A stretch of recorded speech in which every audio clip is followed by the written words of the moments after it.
Before we pick up again with Mr. Blackwell, as we all know, Mr. Kadish has chosen to step down from his role on the Governance Council as a principal appointee, and we're awaiting Dr. Shaw's decision about who will serve. I won't say who will replace him, since he is irreplaceable. Irreplaceable. And this is just a little token of our appreciation for the Governance Council. For 5 years. 5 years. Okay. That's a medal all As we itself. discussed, until you do have a replacement, I can still come up to that point. That would be wonderful. We appreciate your perspective greatly. So. Okay, Mr. Blackwell is going to provide some information that has been in progress as part of the strategic planning process. So I will turn it over to you. Thank you. Okay, I just kind of want to give you what I hope will be a quick update about the work that the school has done thus far with the strategic plan. So if you remember and kind of harken back to conversations that we've had, the past few governance council meetings, at certain points in the strategic planning process,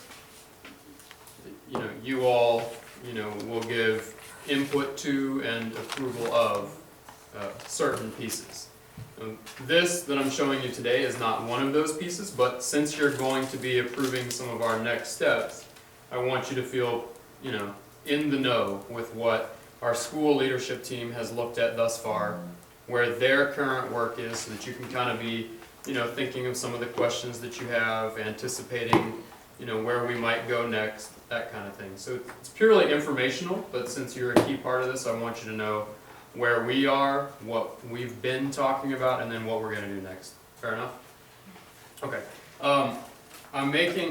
It's been an exercise in frustration partly, but I'm trying to make kind of a visually documented path of our strategic planning so that we can share it with people over time. And so this is my initial stabbings at it. We are right now in phase 1. And per the district, there are several different phases. I think it's 8 before we're at the point of monitoring and evaluating and overseeing. So we're very early in the process. And this phase 1 involved the 2 parts that I've already spoken to you about. The environmental scan, which I'll go over again in just a minute, and the organizational assessment. So I've kind of pieced together and pulled together some of the key information that the leadership team discussed, and then I'll leave you with what our next points are there. But we haven't gotten beyond this point. So if you remember, the environmental scan was the process that involves external stakeholders and in evaluating their feedback and other facets of information out in the community that impact Riverwood's work. So, oops, I'm going the wrong way, sorry. So in May, at the end, some of our governance council folks, Martha Greenman was able to be there, some of Herd's Ferries, Woodland Elementaries, and Spalding Drive Elementaries, because they're all in this charter cohort 1 process with us and are doing all the same things. We held a meeting here at Riverwood where we had about 20 people come, and we sought information from the community on 6 questions that were part of that environmental scan process. It was really a great morning. It's a picture of some of the folks who were here and talking. One of the things that we asked them, though, that I think is important information for you to know is just in general, what are your impressions about, now remember, we asked them about Sandy Springs schools. So some of this feedback might not be a direct comment on Riverwood, but I think you can pick out the ones that are. And these were their impressions, and I thought they'd be interesting for you to know, that we have a strong elementary school, a weak but improving middle school, and we know that that's kind of been a long conception about Riverwood, Ridgeview, that it's getting better, but it's sometimes the school that's skipped in the process of, the Herd's Ferry, Ridgeview, Riverwood cohort. And their perception of the high school was that it is strong, but beginning to teeter. And there was a lot of conversation about a lack of stability at the top. Their impression was that What we offer is stronger than private school programs if the kids are enrolled in AP and IB classes. That we have strong parental support, and that there are needs for communication and collaboration with community members. Oops. These are other questions that we asked them. What does our school do well? Where can we improve? And we got some great feedback, all of which I won't read to you. But nice things like teachers love their work, that we have excellent academic programs, and that we have diversity, that our kids get real world and that they embrace that experience. So some nice feedback. Where they said our schools can improve, again, just some comments taken from that I thought might be interesting for you. Improvements in the areas of math and science, or what is often referred to as STEM areas. Application of technical writing, again, engagement with the community and taking advantage of outside support, and ensuring that what we're offering is rigorous in all areas, not just AP and IB, or just a couple of snapshots. And then these were their pieces of feedback from a community standpoint about what our kids need to succeed. So from their community standpoint, they talked about things like technology proficiency, oral and written communication proficiency, problem-solving confidence, things of that nature. So that's a very kind of condensing look at that time that we spent together, because it was an hour, but kind of some important things that our leadership team and then that you should kind of be tossing around in your head, that although these may not be what we believe about our own school, these are some of the perceptions and thoughts about our current reality.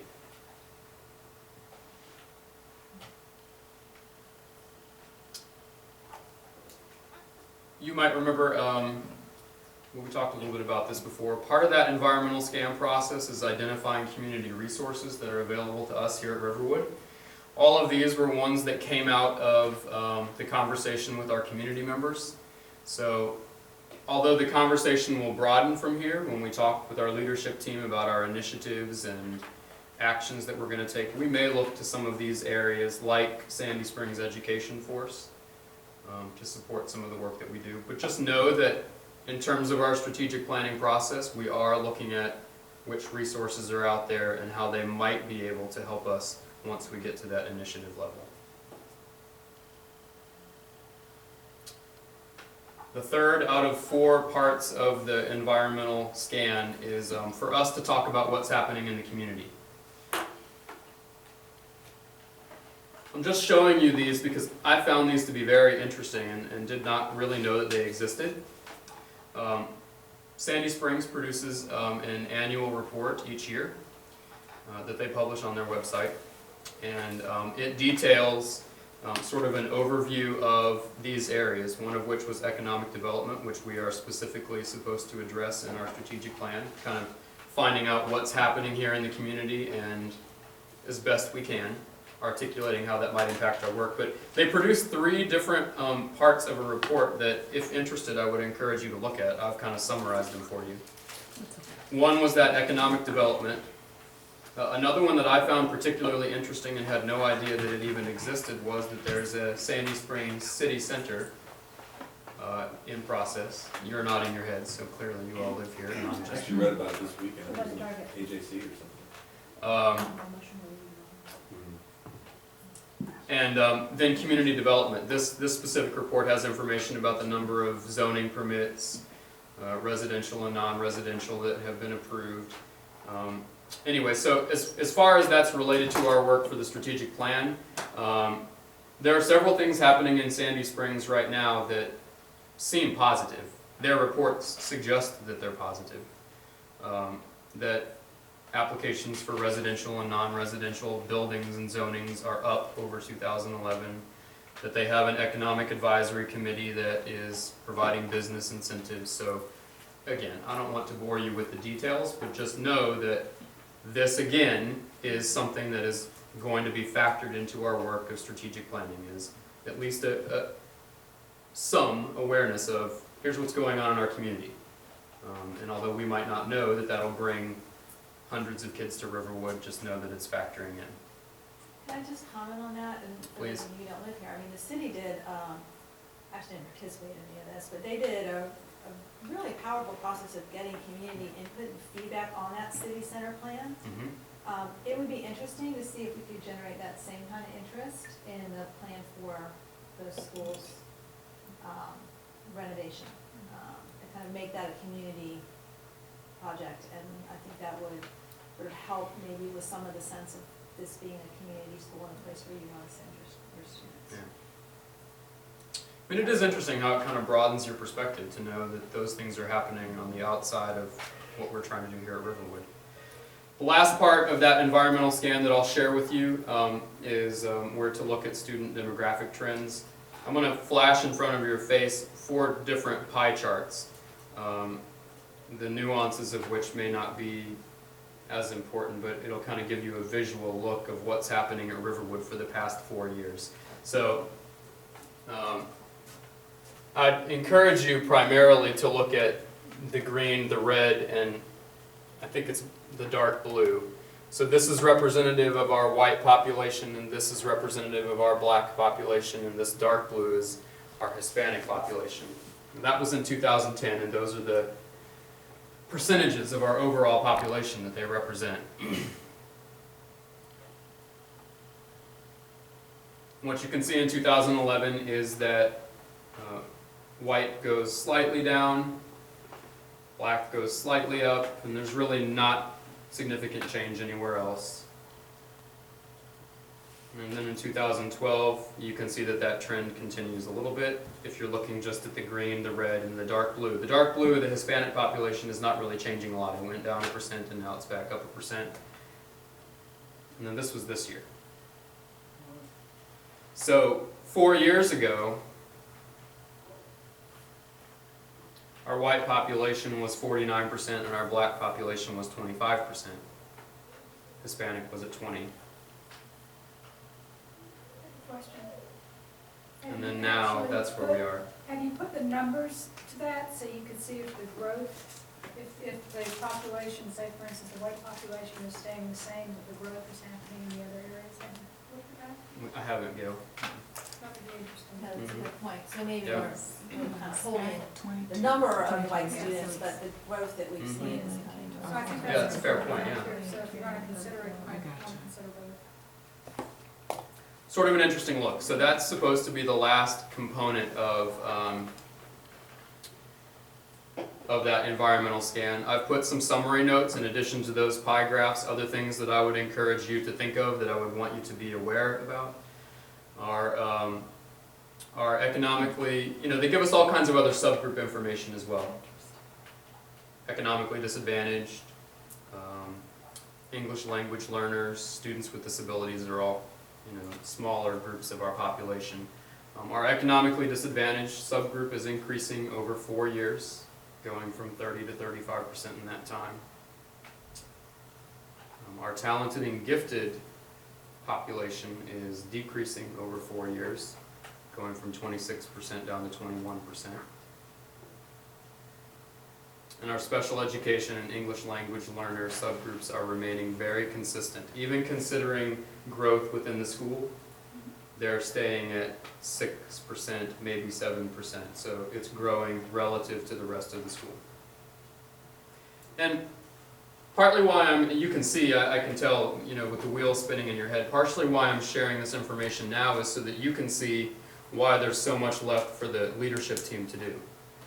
The questions about, is our tag population going down because we're not doing as good of a job identifying? Is it, again, a question, is it percentage of tag population or is it number?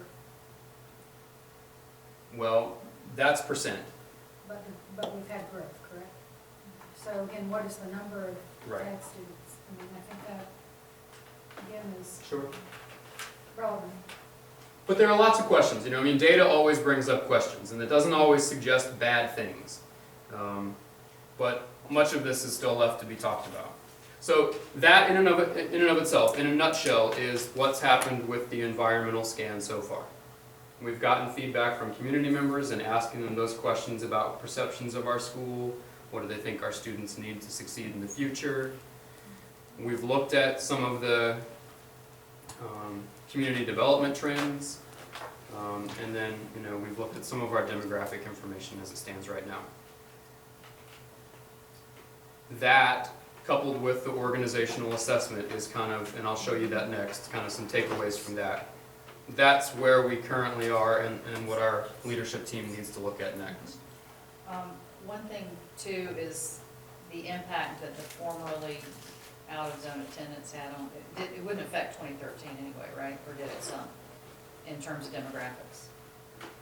Out of attendance zone? Magnet, you mean, for kids who were here?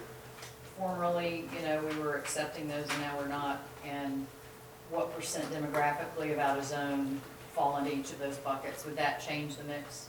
It wouldn't have changed this year, Right, it would but change next year it could, yeah. Right. Okay, and then I just want to share a few of the pieces. Again, just so you know, the leadership team spent about 6 hours looking at student engagement information and student assessment information. And I'm going to give you some of the highlights in about 10 minutes. So please understand that this certainly is not everything that we looked at, but it's some of the bigger things that I would want you to be aware of. I would imagine you'll end up with similar questions as we were just asking, about, well, what does that indicate, or what might it mean? So, first thing that we looked at was what we call student engagement. And one of the things that the leadership team kind of combed their way through was what I've abbreviated as the SQR, but that's called our School Quality Review. And for those of you who don't know, in February of 2012, Cambridge Education, who's I've contracted with the district, came through and did what they call a School Quality Review with Riverwood. Met with parent groups, student groups, teacher groups, walked through classrooms, talked with administrators, watched kids walk down the hallways. Anyway, our leadership team looked at that as part of what we're calling student engagement, and I'm just going to share with you sort of their summary comments. These were the leadership team's summary comments about what the SQR told us. First one I thought was an interesting comment that, Riverwood, at least according to the SQR, is sort of a two-school model.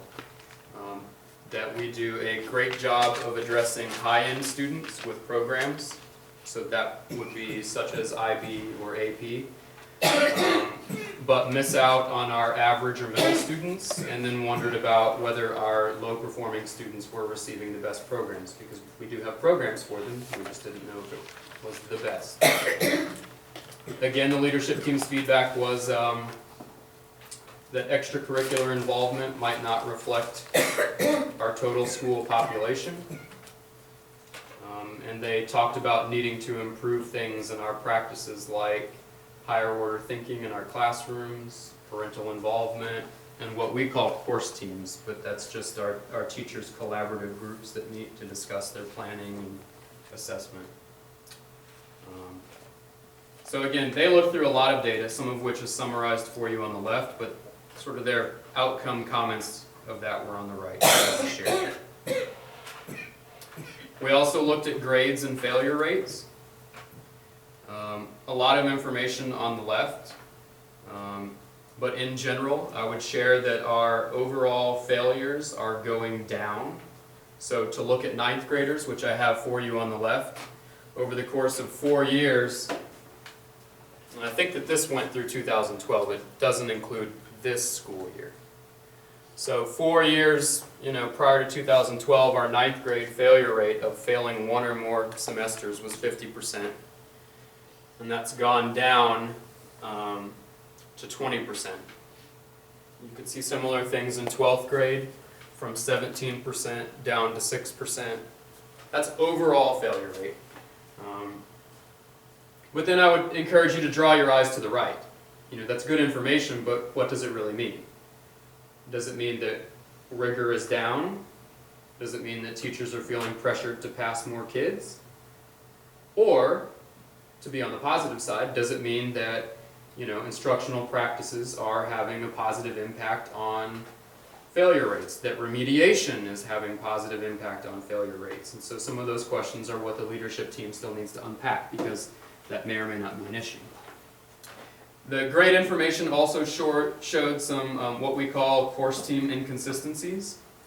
For example, some of our 9th grade teachers had over 55% of their 9th grade students with A's, whereas another teacher had only 19% of their students having A's.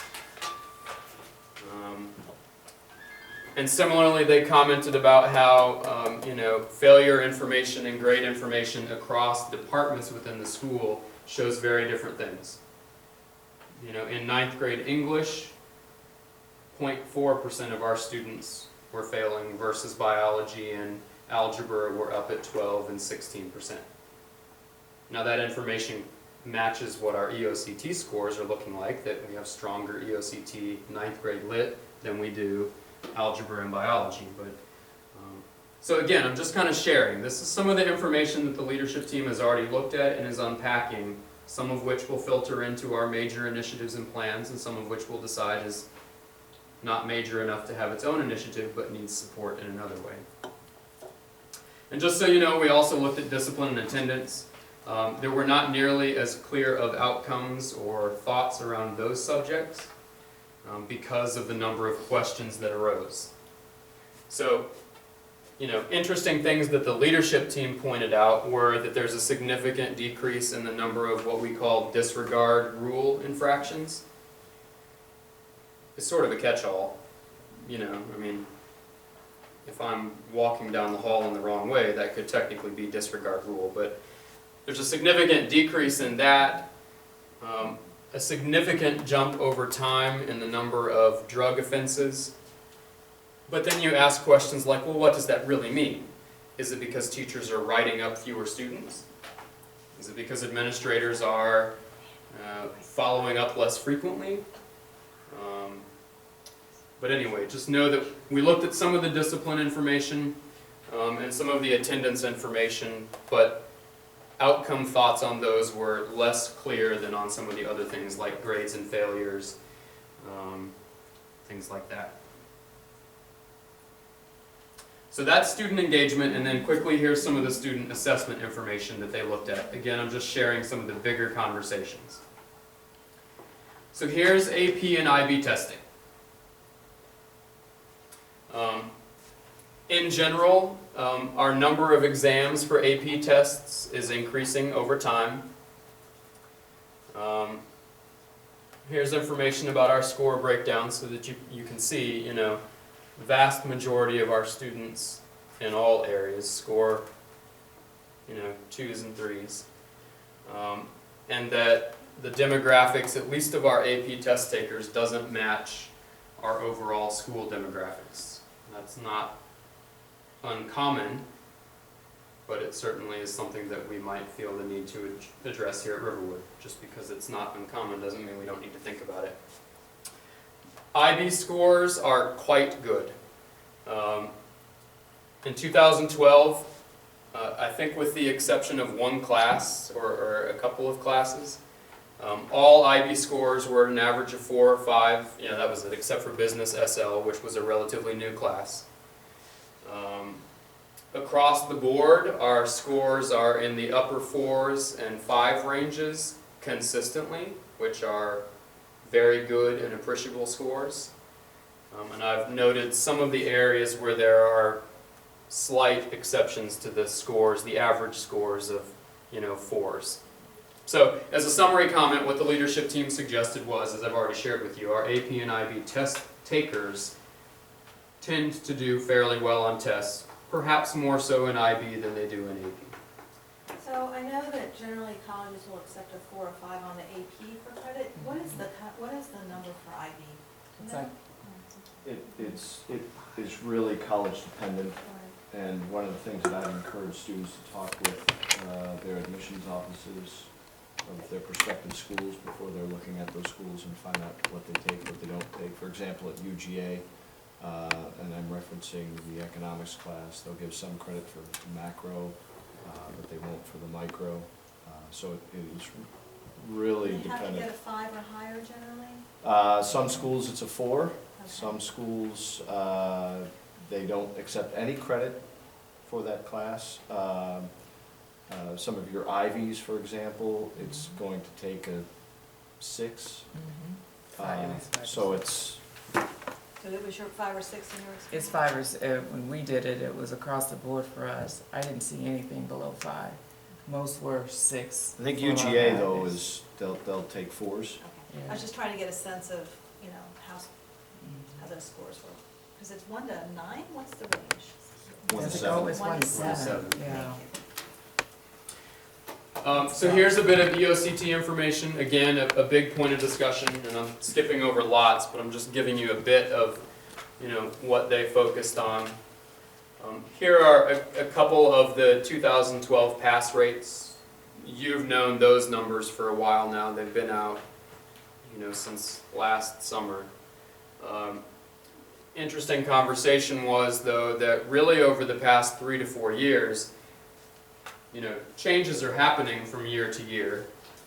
You know, 9th grade lit may have been up or down a percentage point or 2, but really over the past 3 to 4 years, there's not real significant change in an area. So if you looked at biology for a while, it's been not great for a little while. Or if you looked at physical science, which this year was at 76, it's kind of been in that neighborhood for a while. And I thought that was potentially the more interesting conversation, is, you know, we could look at all the different numbers and talk about what was happening that year, but as we look over time, there's not as much change, especially in an upward direction, as would be ideal. Were Math 1 and Math 2 about the same as Algebra and Geometry? Did you see anything when we shifted?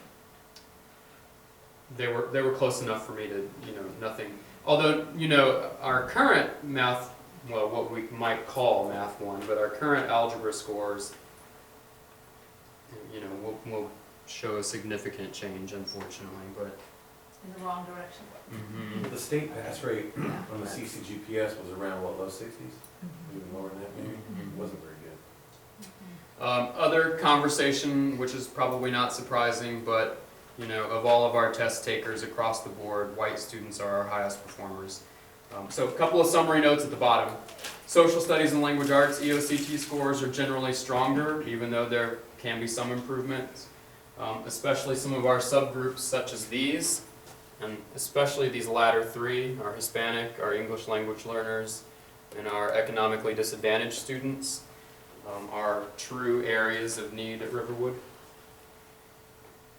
Can I ask a question about, okay, you've got the data, and how you get to the real root cause challenges of what are creating problems? Because one of the data that did make sense to me is if you've got language learners that struggle, but our scores are high in literature, and they're all taking 9th grade lit, and they're high. Maybe. Or they might not all be taking 9th grade lit. Mhm. Okay. But there's a real disconnect, like a significant point difference in the language arts versus the math and science. And you would think those would be consistent if the language learner issue was a big issue and all of that, so. Well, how it's a do you- small How do you take all population. this data and then get to figuring out what really the challenges are and what we can really do to make a difference?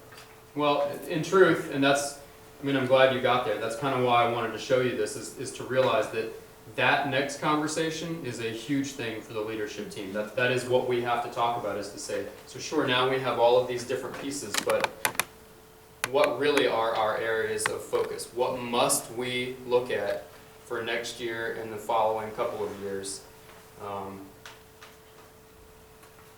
And I don't know the answer yet for what that will be, but generally when posing the question, although we're looking at several different tests, I think you can probably already see that there are some themes that come across. For example, let me just skip down to here then. For example, so this is sort of a visual depiction. It's our CCRPI, College and Career Readiness Performance Index. It's a good visual of EOCTs So everything from here over is an EOCT test. This is graduation rate. And these are our different subgroups within the school. So here are white students. And if you follow them across the board, sort of like we were saying, they do quite well. Green flags across the board. Here are our Hispanic students. These are our students with disabilities, or our special education students. Those are our English language learners. Okay, take that bottom one for a minute, and I don't know what the top columns read, but you've got all those reds and one green. What's that green one on the bottom? What column is that in? That one? Yeah. That's a yellow Yellow. one, which means Yellow. it's not terrible, but not great. And what subjects it in? That's in American literature, so 11th grade English. So But bear in mind, they're a small population. Right. So that might not be something that you see as a huge overall initiative that we're going to, put as our one out there goal, English language learners. They may be addressed somewhere down within.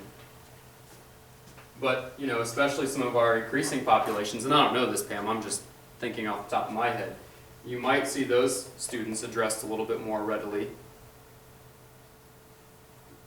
So one thing I think is important to note is that the English language learner population is about 6% of the school, but the Hispanic population is what, about 30? Well, 22. 22? Mm-hmm. So the issue we're having doesn't seem to be the language barrier. Or it's not solely explained by the language barrier. We're having issues with those students more than others. Look at the black flags, the flags for the black students versus the flags for the Hispanic students. It's pretty revealing. Mm-hmm. And where, yeah.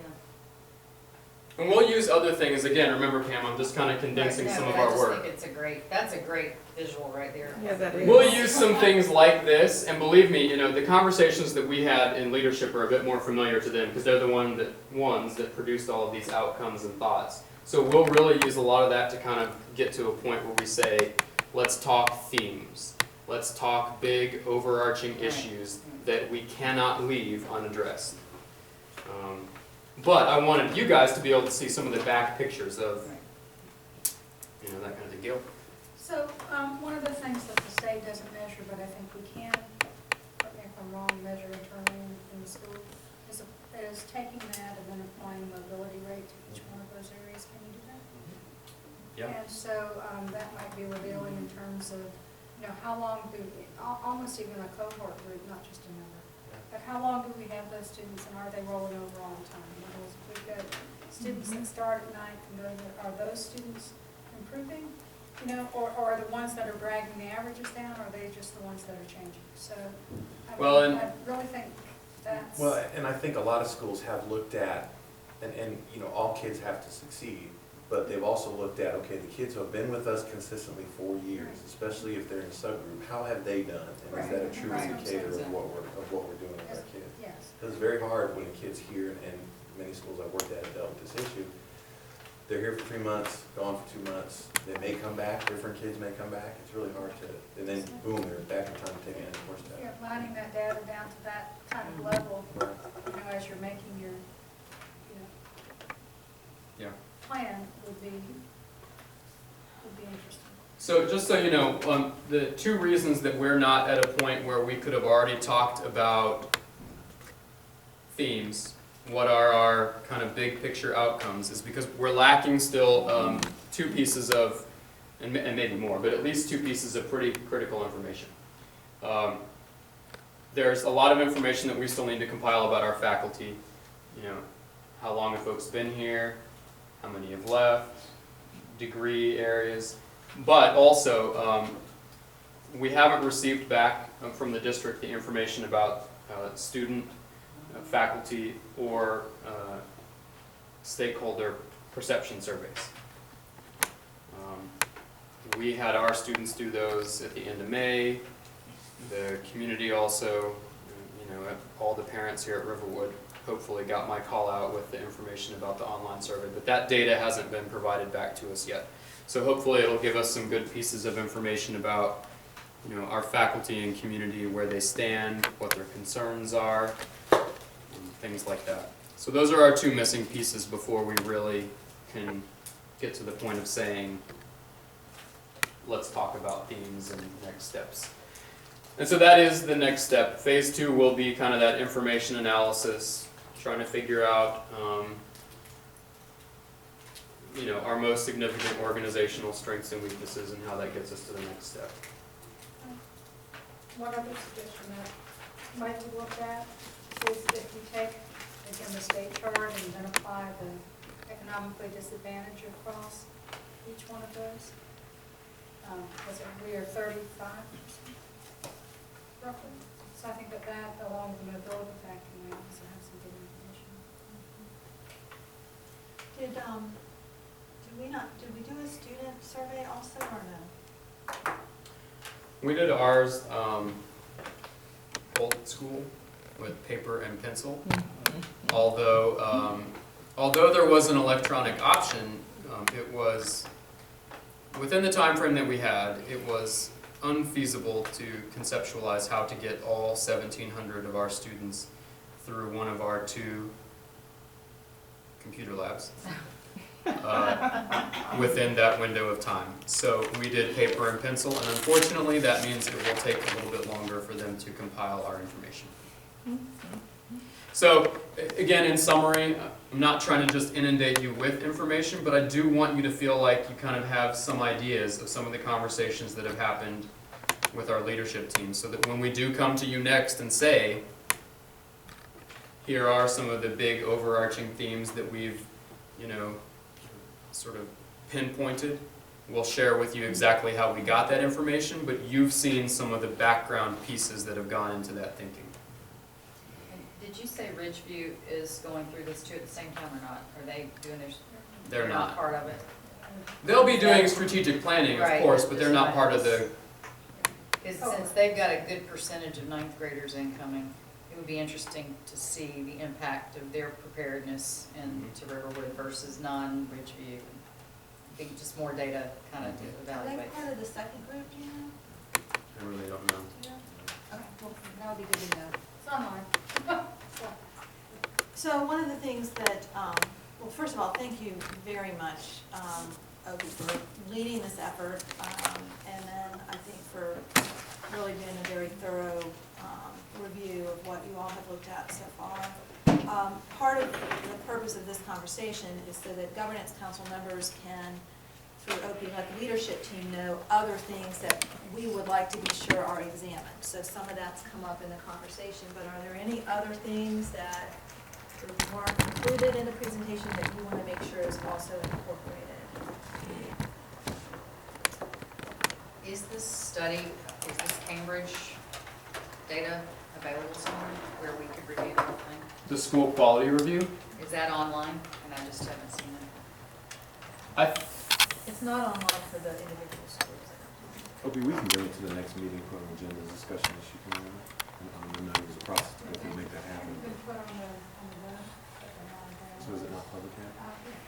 It's public through the individual schools, so however you want to disseminate it is Okay. We need to do really.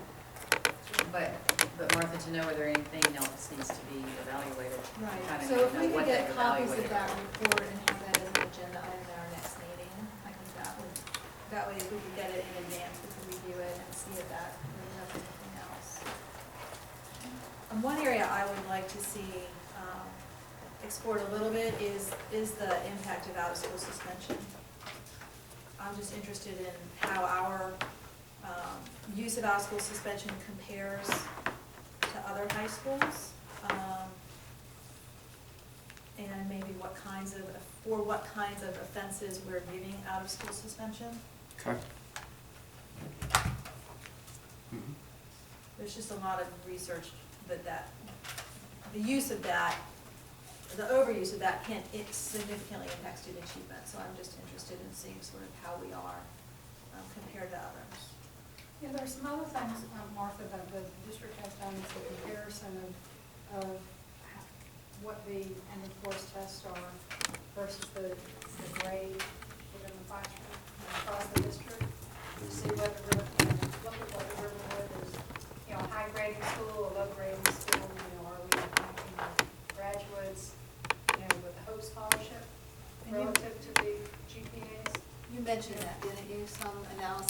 rates versus end of course passing rates?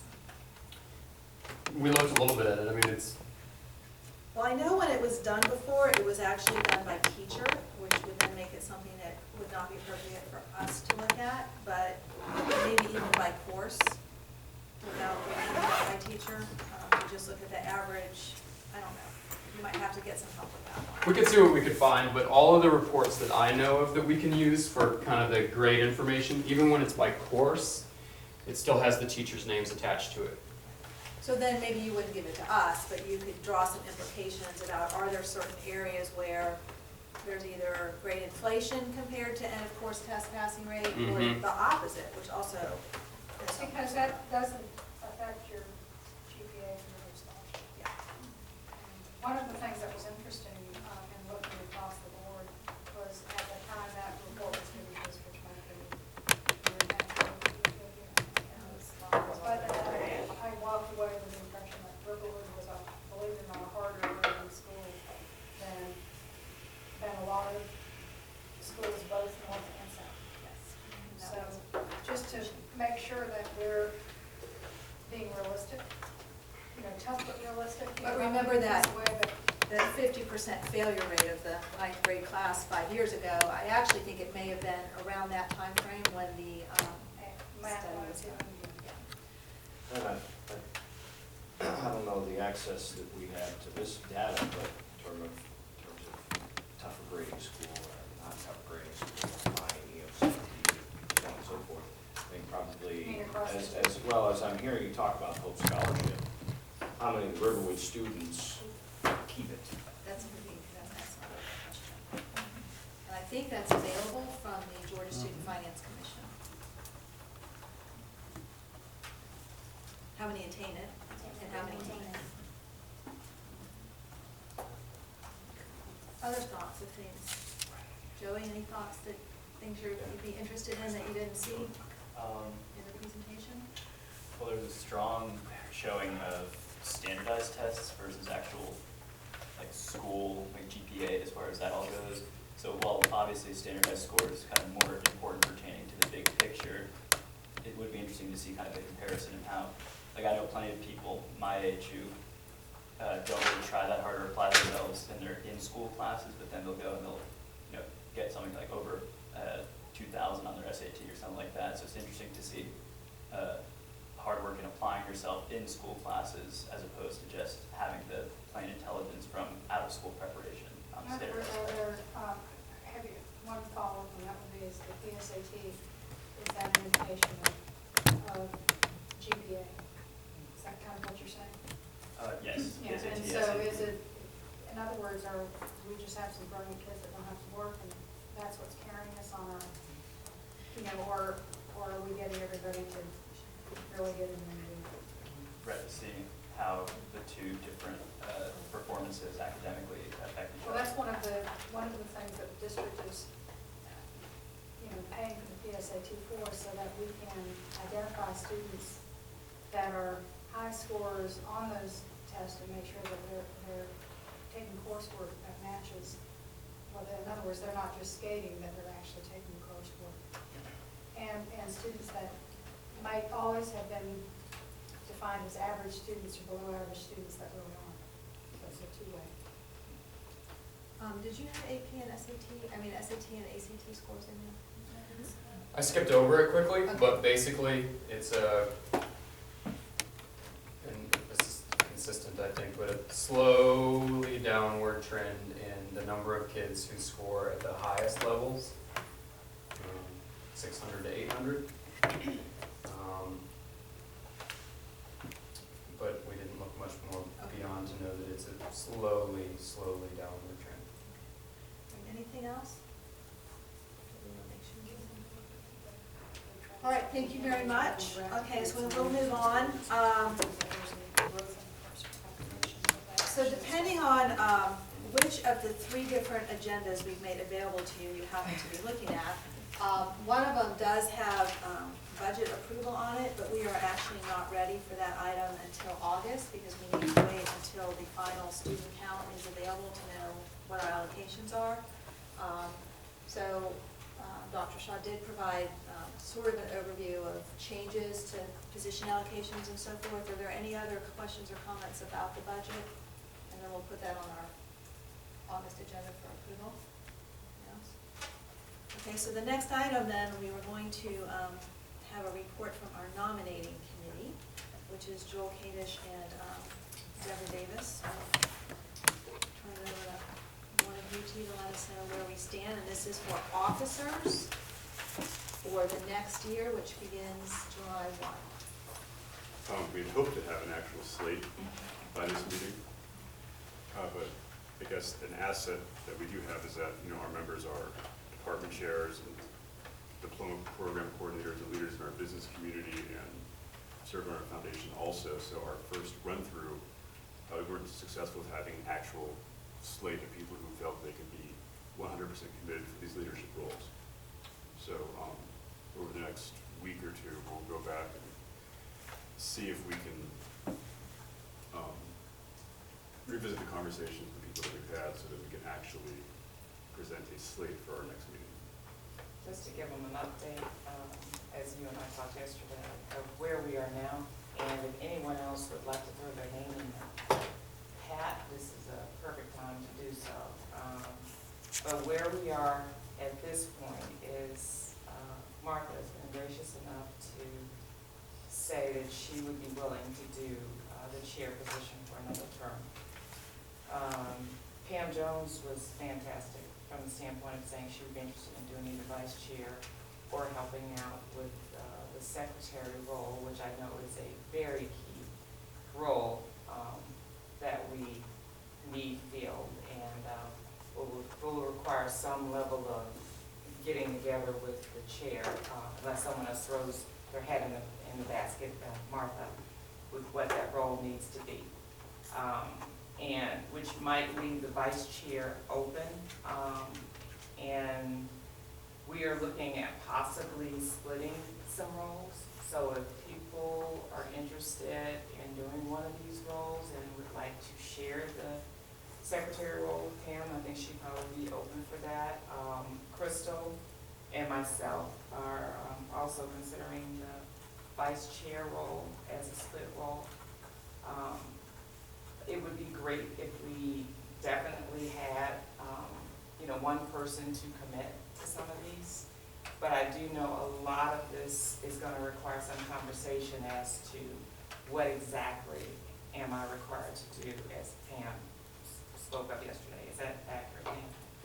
Yeah, and I also had a question, because I know, correct me if I'm wrong, we've had people take minutes that aren't on the evidence council, right? Right, and that's allowable. So the language says that the secretary / parliamentarian will cause minutes to be taken. And so most of the councils have an administrative staff member that physically takes the minutes, because otherwise it's really, it's difficult to be a fully participating council member and taking minutes. But the secretary does need to be responsible for reviewing those minutes after the meeting and making sure they were accurate, because whoever's taking the minutes doesn't really have the context for the discussion. So naturally it needs some review.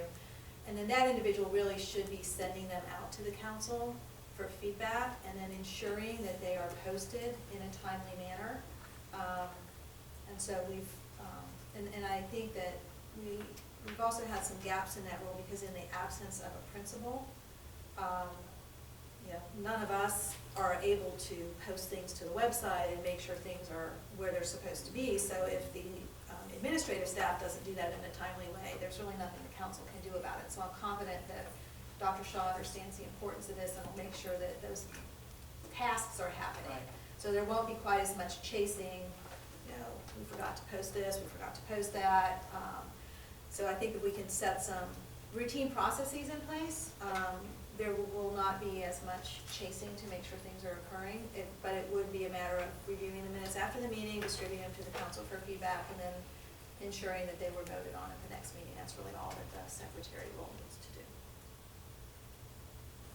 And if there are, I guess technically, if there are questions about whether we're properly following Robert's Rules of Order, this person can do some research on that. So what we're going to do is we're going to all just defer this. I think we don't vote until July. That's correct, at our next meeting. Yeah, so we're gonna have probably some private discussions about this, making sure people accurately understand what the rules are, and then put together a firm slate for everyone to vote on in July. Just so my position is clear, I had hoped that I would not be chair next year, but I understand if it's easier for the council to kind of move forward if I continue in that role, and if we have strong committed people in the vice chair role and the secretary role, I am willing to do it if no one else would like to step forward. But Can I ask a clarifying question? Because I know the vice chair is not a assumption of the chair of the council the following year. However, I think there's some benefit, and not that there's anybody here that wants to do it, but there is some benefit of having a chair involved now that could be a future chair, because of just the learning curve is huge. I don't know whether we have the structure in place, I don't know. that would be a decision of the council. It's not a chair elect, so there's not that presumption, so I don't want to scare anybody away from being vice chair by thinking that that means you're going to have to be chair in the future. But we might want to think about getting things lined up a little bit in advance, one way or the other. All right, well, I want to thank Joel and Deborah. I know you all have made lots of phone calls and had lots of conversations with each other, trying to make this work out. So we'll bring it back for action at our next meeting. Thank you. The next thing on the agenda were the ground rules and speaker guidelines, which I think it would be great if we could actually have these in place when we start up again. And those were distributed in advance, and they are in the folder.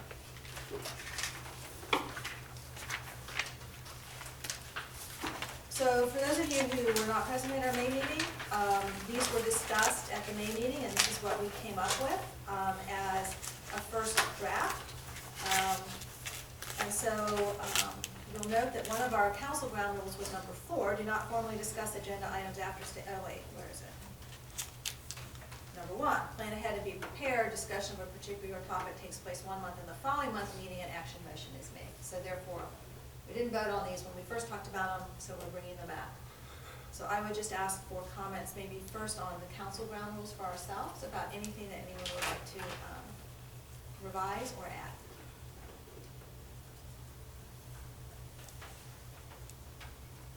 I have a comment about that. Planning ahead and being prepared, I think is key. There are some instances in which things come up. Discussion in particular takes place 1 month in the following month. How do you want to handle that type of thing if something comes up and not necessarily on the agenda? Why don't we, do you want to add a caveat, except in cases of emergency, or except in, For example, the graduation issue, it's gone. But I'm just using it as an example that some of the things came up about that prior, and we didn't have enough time to put that on the agenda item. right, we had to decide because Right. something was about to happen. Right, And exactly. we ran into a lot of that with our decisions about the out-of-zone enrollment too. So do we want to add some language there that gives us a caveat in cases of Yeah. external deadlines? Yeah. Okay.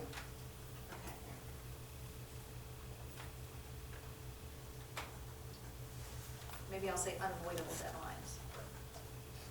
Does that language work? Okay. Anything else on the ground rules?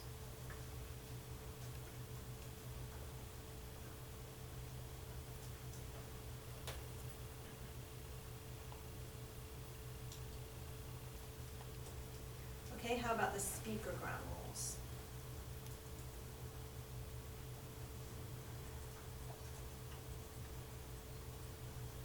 I think we need to resolve number 5, because there are some, number 5 is a little different than what we have. I did email a link to that, I don't know if anybody had a chance to look at it. The only one thing I saw on the public comment that I think we can perhaps grab is that no confidential student or personnel information can be discussed. I think it's kind of a given, but we should probably state that. And then there's another one that uses some words like, no profanity or defaming commentary. so that you have to have common courtesy. And one of the things is if someone goes outside of those ground rules, then the chair can ask them to not speak or remove them. And unfortunately, that happens every now and then, and I think I'm the only board chair that I can remember that actually had to have someone removed from the board meeting. So it's very uncomfortable, but sometimes it happens. So all of that is within those, and, I hate to be an naysayer here, but, if it can happen, it will happen. Do we plan on having these typed up, written out, for the speakers arrive and sign up to speak? Yeah, that's a good idea. We could have them on the speaker sign-up sheet, and then we could also review them before we open for public comment, just so nobody's surprised. One of the things that I think is kind of tough is allowing subjects to be addressed that aren't on the agenda, because we had an agenda, we've gone through it. Now, it is at the end, it might prompt items to get added to future agendas, but since the agendas are published in advance and speakers know what they are, are we required to keep that subject unlimited for public comment? I think somebody actually suggested that be added. But, so for example, if somebody had a concern about something and they wanted the governance council to address it in the future, it might not be on the current agenda. Right, okay. But I think it would be appropriate for somebody to come and say, I'm very concerned about your discipline patterns, or I'm very concerned about this and would like that to be discussed. So I think that was the intent. I think because it's at the end and it sets up future agenda items, it's fine, but just. Okay. Well, if people are supportive, I was trying to actually find the public comment policy, but I won't take the time to do that. We could just lift the language about no confidential information and, no inappropriate comments from the board policy and add those. And that you can be asked to, I think if someone goes outside of those guidelines, they need to know that they will be asked to stop speaking. All right, so with those additions. So I mean, we now need a sergeant in arms. Well, how would you like it, That can be your job. I'm sorry. No worries, go ahead, thank you. So the public comment, that lifted language will address specifically what? Here's, I'm sorry, if I'm reading it correctly, it says, speakers should be courteous and professional. Is that one? Presiding board officer may terminate public comments that are profane, vulgar, or defamatory. And then, what's the one about? speakers will not be allowed to discuss. Confidentiality. Right here, this one. Can you read that one? Speakers may not address confidential student or personal matters, but may submit such concerns to the board in writing. Should we say the principal? Principal. Yeah. Okay, so we will add those two and some language about, not following these laws these rules may result in you losing the right to speak. Well, I think it kind of said that what it says on the chair may.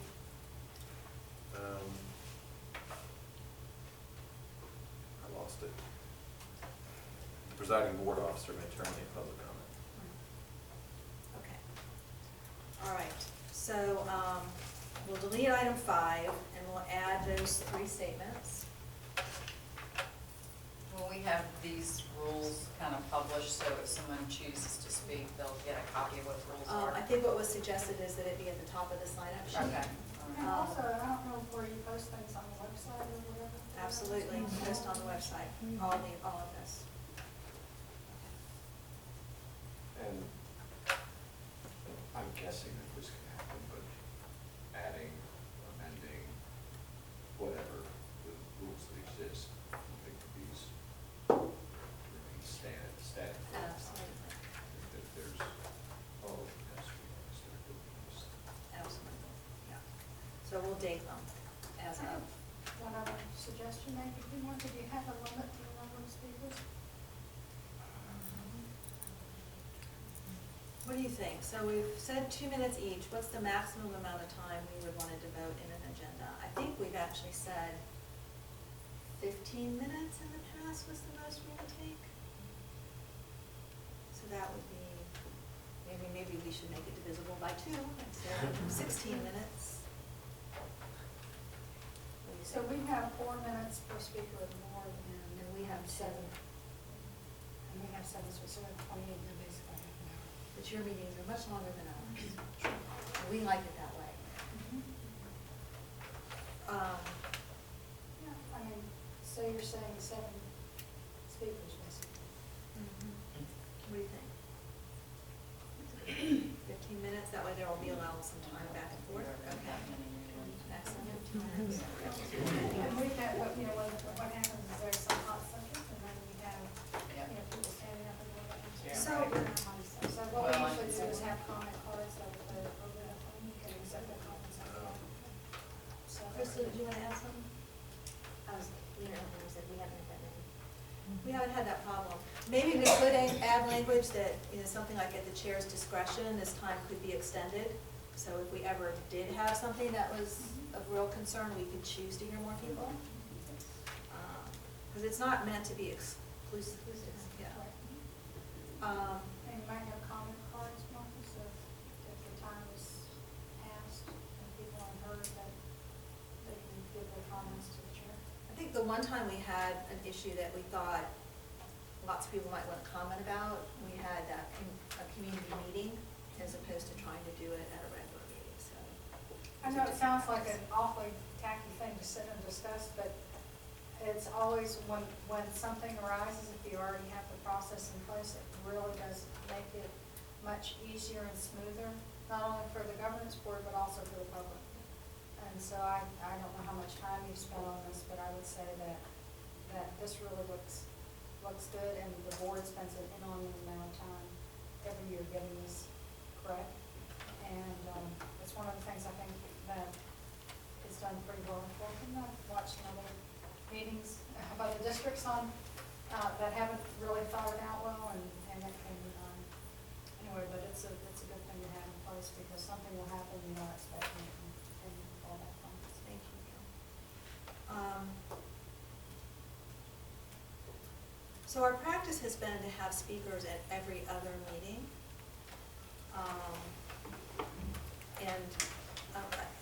I do want to talk next, because we've got a little bit of time here, just to talk about our next meetings. Do we want to say that we will add it to the agenda periodically, or at least every other month, or so that people kind of know what to expect? I don't know, I think, I go on the opposite side of that. I don't know. How often do you meet? Well, the problem has been when we meet in the mornings, we really have a hard time getting through our regular agenda before 8:30, when the teachers and the students have to leave. So we've limited the public comment to our afternoon meetings when we have more time. Yeah, that would be problematic, because we really can Right. go in front. Is our plan, and I know we've been talking about Makes this, but sense. to alternate morning, afternoons moving forward for next year? Like 1 month morning, 1 month afternoon? How does that work for everybody? And well, let me put it this way. If you have a better idea, let us know. Because I know it's really difficult to start at 7:15 and end at 8:30 and try to get to class. We could move to all afternoons, but then people are here until 6:30. So, does anybody have another option that they want to? Do the external, the non-faculty staff board members have a problem, as a general rule, meeting 3:30, 4 o'clock? I know everybody can't make it then, but if that's regularly, I've found when I have staff meetings, or they always like to meet at that 3:30 or 4. Now, that may not be true for everybody. They're still teaching at 3:30. Or whatever the time is, when you're, Would 4 be better than 4:30 for you all? Perhaps not speaking about my colleagues, I would much rather go at 7 in the morning than 7:15. Okay. And try to get some of that material taken care of earlier. I know that staying here with, and I'm not sure who the appointee is going to be, but we don't know, perhaps that's going to be a coach, perhaps that's going to be a person who has drama or whatever. The afternoons, I think, faculty to do it would be quite difficult. With that being said, in all respect for the faculty, as well as people like myself that's driving from the south, that's a bit of an undertaking to get here, so, especially when you have kids at home. So, maybe then we should consider again alternating. That way you can kind of get a little bit of both worlds out there. I think part of the thought about alternating too was that if people did want to come and observe, some people can't come in the morning and can come after work, and some people can't come later but can come earlier. So, but if we have, on the mornings that we do have meetings, would you be okay with starting at 7? What? Seconds early, right? Okay, let's try. Yeah. And then, Okay, so, what I'm hearing, so the other question was 4 or 4:30, which is better for you all? immediately following school. So we'll go 7 to 8:30, and then 4 to 4 to 5:30. Does that work? You think we can do we need a 2-hour meeting occasionally? Well, one question I would have about that is, we also have the ability to do a work session if we need a longer Right. meeting, instead of a traditional meeting where we burn through lots of items. And I'd like to see occasionally whatever, like when we really get into strategic planning or whatever, and I don't know how many work sessions we need. I guess we don't know until we determine what agenda items we're gonna tackle, but I'd like to see some meetings where there are fewer items and we really tackle some bigger issues, which would be more of a work session. Yeah, I think we never have had this kind of discussion in one of our regular meetings. So I think that's really a good point, rather than trying to say, well, we'll make it 2 hours, is to take those really weighty topics and devote maybe a special session to them twice a year or something, 1 to 3 a year. All right, so what I'm hearing is 7 to 8:30 and 4 to 5:30. And should we have speaker slots at every meeting if someone wants to speak? Since we've expanded to an hour and a half from an hour. You say just build that time in if needed, if not, you just move on to the next item. Yeah. What do we think? Well, does the 7 o'clock start give us the ability to add it in and everybody get to class and have enough time? It would be a challenge. The only That problem. gives us an hour and 15 meeting and 15 minutes of public speaking potentially, right? And our meetings right now are 1 hour. So we moved it to an hour and 15 minutes. An hour and But 15 still, minutes. The mornings are still tight because of that hard stop. I mean, in the afternoons, if we need to go another 10 minutes, but the morning meetings, I mean, at 8:25, we have people who have to And walk I out. can make a suggestion on that. What we do is, on the board, is we have a hard time where we have public speakers.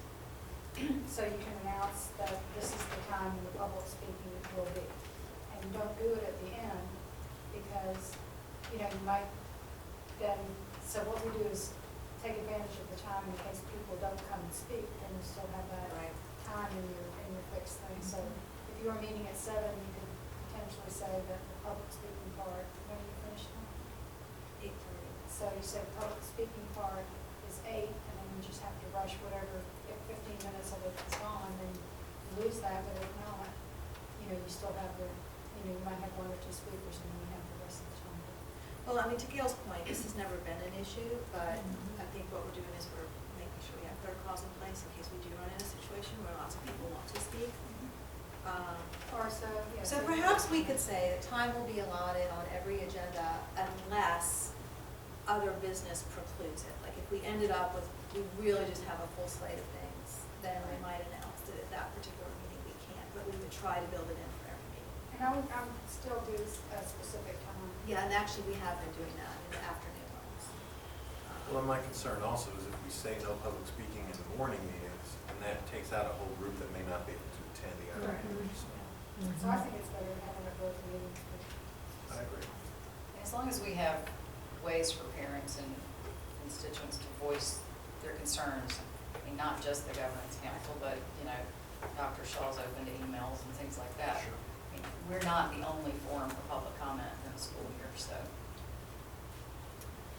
All right, let me summarize where we are. I'm gonna leave the meeting times out of this for now, but, so the changes we've agreed to is on item 1 to add, on the council ground rules, we're only making one change, which is to add except in cases of unavoidable deadlines to number 1. On speaker ground rules, we're eliminating number 5, and we're picking up the exact language from the school system public comment policy about no confidential information, no inappropriate comments, and that the chair can ask people to stop if they don't follow the guidelines. We will add that there will be a max of 15 minutes per meeting allocated, and that in extenuating circumstances, the chair can extend that time if needed. And we will also state that public comment will be included on every agenda unless urgent agenda items preclude having enough time. And we will date it June 24th, 2013, so that we can continue to update it as other issues arise, and that we will post it on the website, and we will have the speaker ground rules on the actual sign-up sheet. And one more thing that might be helpful, because we're gonna determine when the agenda is developed, whether we're gonna have time to have public comment. And so since we post the agenda in advance, we may wanna say this agenda precludes us from public comment. So people don't come to the meeting not understanding our agenda's too full, expecting to speak, and they can't. So it'll either be on the agenda, or if it's not on the agenda, there will be a note that it's, Right. not being added this time. Okay. All right. We need a motion to approve the council ground rules and the speaker ground rules. Motion to approve ground rules and speaker ground. Thank you. Comments? Is there a second? Second. Okay. You have 3 seconds. You can pick one of you. It's either Dr. Square, Ms. Davis, or Mr. Leach. Let's give it to Mr. Leach, since he's leaving. We'll let him. There you go. go. Honorary Okay. second. All right, any other comment? All right, all in favor? Say aye. Okay, any opposed? Excellent. Okay, so let me ask one other question about our next meeting. Do we want to try to meet in July? Do we need to, Opie and Robert, meet in July? Or do we want to wait until August? And if we wait until August, then we'll talk about when in August. But I think the first question is there school business that we need to meet to address in July? I don't think so.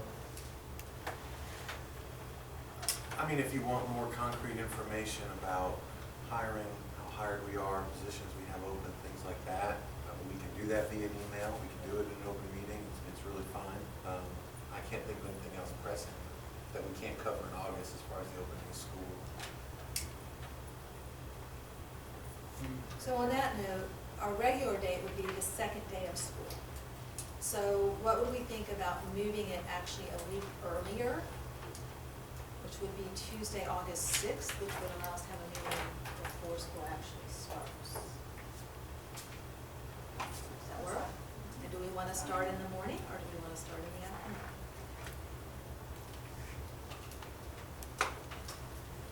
Orientations are that week, right?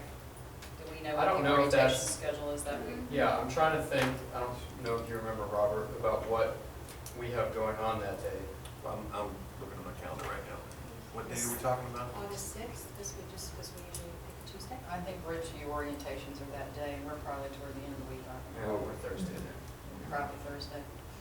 I think Ridgeview's Tuesday, That's Wednesday. pre-planning, isn't it? We have a coaches meeting, school leadership team meeting, e-school training, that's a full day. Could you do something from 7 to, sorry, I'm doing it now. You're fine. Can we do It's something? all public record. Okay. From 7 to 8:30? Is everybody back the week before that or not really? Teachers aren't available, like the first or second? Because I think that week before school starts. Are you all on contract on July 30th?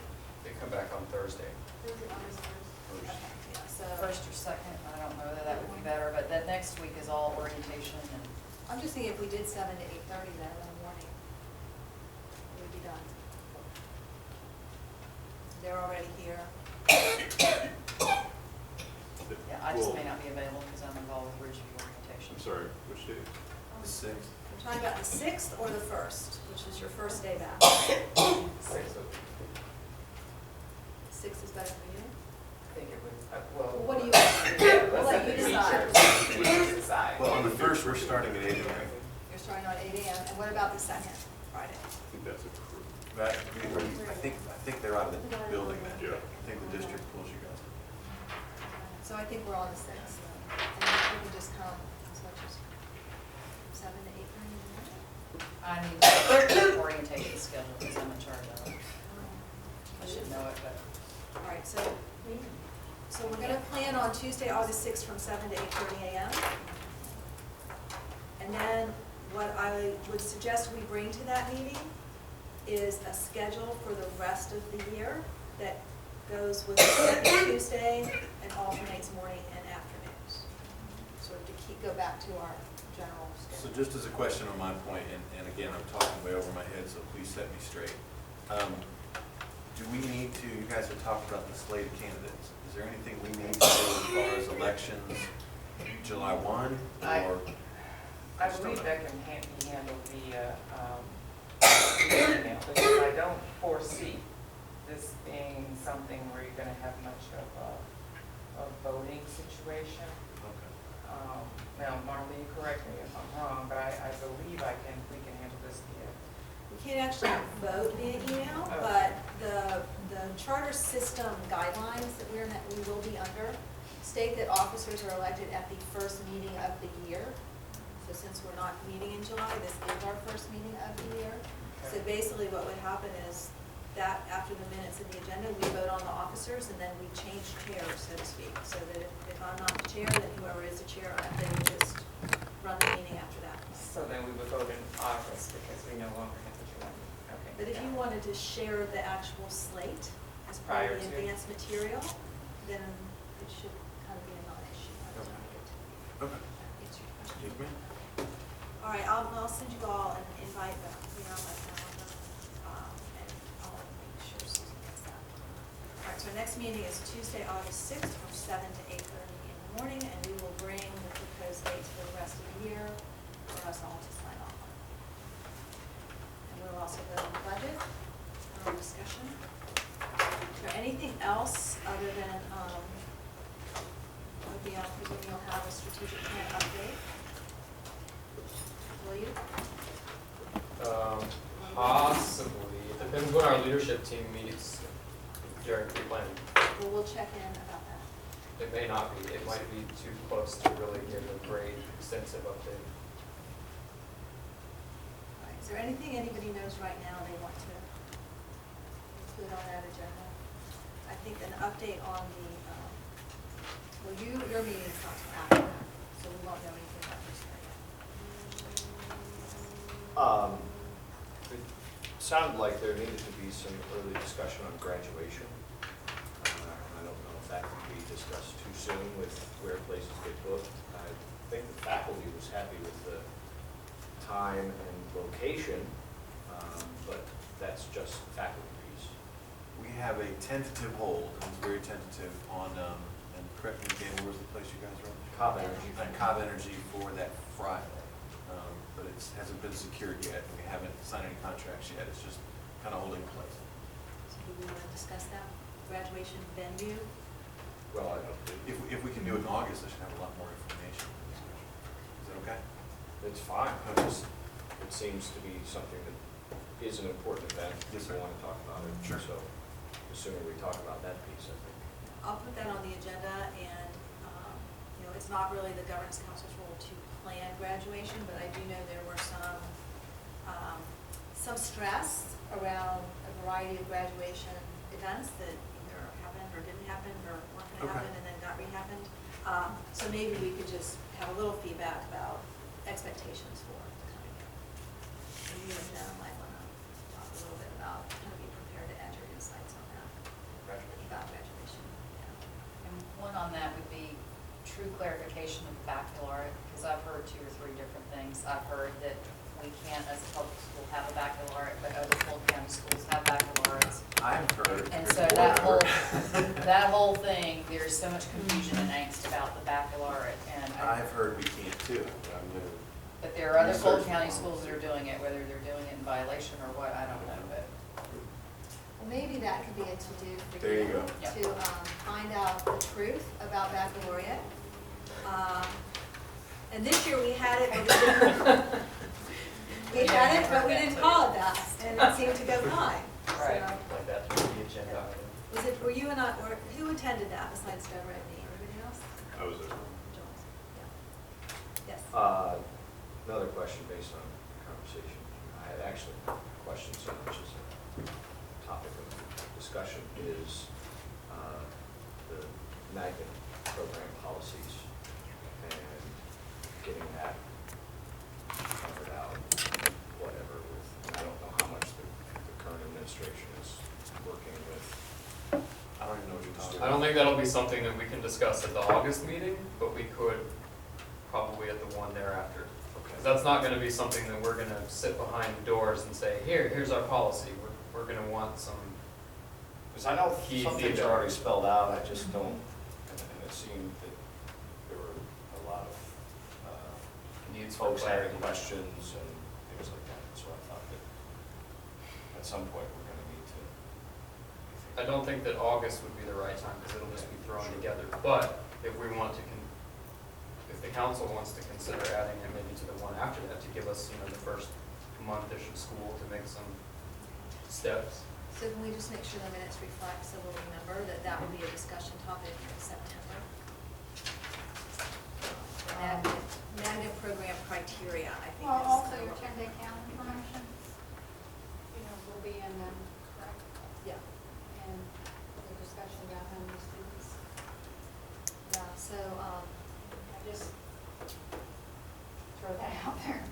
yeah. Uncomfortable discussion that, I think, Opie, if you could add a reminder that at the most appropriate juncture, to have Ingrid Huff come back and talk about implications for magnet enrollment out of zone for the next year. Because the more we can get ahead of that, the better, so that we're not putting our families at a disadvantage by having last minute information. One other thing is we had said in our last meeting minutes that we were going to review the current charter document and the waivers that existed and what we want to continue with and what new waivers we want to apply for. And we don't really have any ownership identified, maybe when it says leadership team. It's the Dr. Shaw's leadership team, is who we asked to do that. So Okay, when well, he we- wasn't here last time, so just making No, sure. but he knows, Making sure he he knows that knows, we. but when do you guys think that we might be able to get some feedback on that? We've done some of it already when we did the organizational assessment. But We're not there yet. yeah, I don't feel like that initial look was complete enough, and I'd hope that it would be, but just kind of the speed with which we went through it wasn't enough that we could share final outcomes. So I don't think it will be too much more to pick up where we left off with that and share things, maybe not August meeting, but thereafter. I can add that and magnet criteria to potential Septembers. Please do. Okay. That would be good, because it would be interesting to hear what they have to say about it. Right, because we'll actually be heading into a process where we need to decide which of those we want to keep or exercise, and so we need to know what's going on. Anything else that we want to make a placeholder for in the future? I think it might be valuable, at least for me as a student, to know, like maybe an official list of teachers that are, either leaving or like new teachers that are coming, just so we can actually have like a solid concrete number. So I know that way, like lots of families I know who are going in as a freshman will be able to know, like, okay, like which programs we'll be able to have, like the teachers already experienced in the way. We could have that for August. We better be having that for August. Yeah, I think last year, Mr. Triolo gave us sort of by department Yeah. who was assigned to which courses. And that can just be an information item. We don't really need, Right. it's not like we can do anything about it, it's your job, but at least to have that knowledge. Or at least it can even be an email that doesn't want to take up time. And doesn't take- Okay, anything else? All right, well, I want to thank Gail for joining us. Thank you so This much has for been much appreciated and very helpful updates that you were able to give us. Unfortunately, no concrete. It's okay, we're getting there. We're moving, things are moving in the right direction. We're on schedule. And I want to thank Mr. Blackwell for his presentation and his competent minute taking. And